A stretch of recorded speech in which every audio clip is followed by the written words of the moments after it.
1947 को हमारे क्रांतिकारियों और वीर बलिदानियों की बदौलत हमें बड़े लंबे संघर्ष के बाद तकरीबन 200 वर्षों के अंग्रेजी शासन के बाद हमें आज़ादी मिली थी।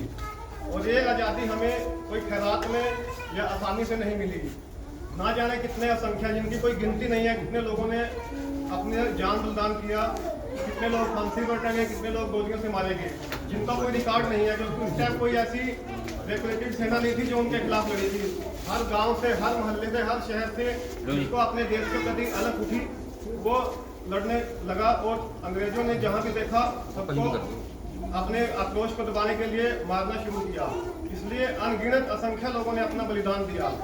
और उन बलिदान, जैसा कि मास्टर जी ने बताया कि उन वीर बलिदानियों का कर्ज हम सारी उम्र कभी भी नहीं चुका सकते।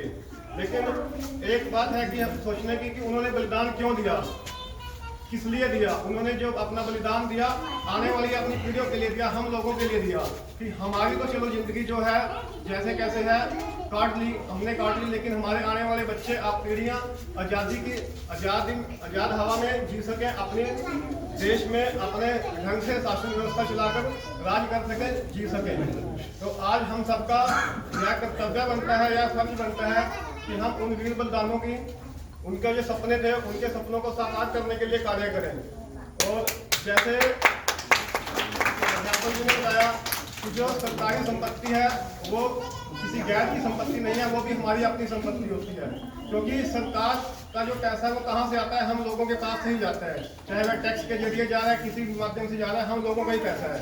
और हमें जो भी सरकारी संपत्ति है अपने गाँव की, उसकी देखभाल करनी चाहिए, उसको नुकसान नहीं पहुंचाना चाहिए। और नंबर दूसरा, जो आज़ादी का हमारे अध्याय थे गरीबी हटाना, जितनी भी सरकारें आज़ादी के बाद बनी है, सबका यह प्रयास रहा है कि वह गरीबी को खत्म करें, समाज में फैले जो भ्रष्टाचार है, जो भेदभाव है, उसको खत्म किया जाए।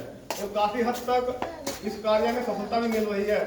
अभी मंजिल बाकी है, लेकिन हम सबको मिलकर इस पर काम करना है और आपस में मिलजुल कर रहना और सबको प्यार से रहना रहना है।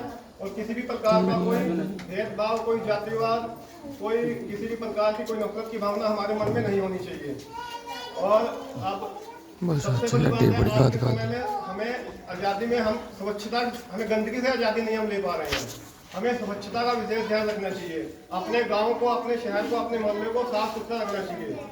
और जो गंदगी का मेन कारण है, हम देखते हैं कि ज़्यादातर पॉलीथीन है।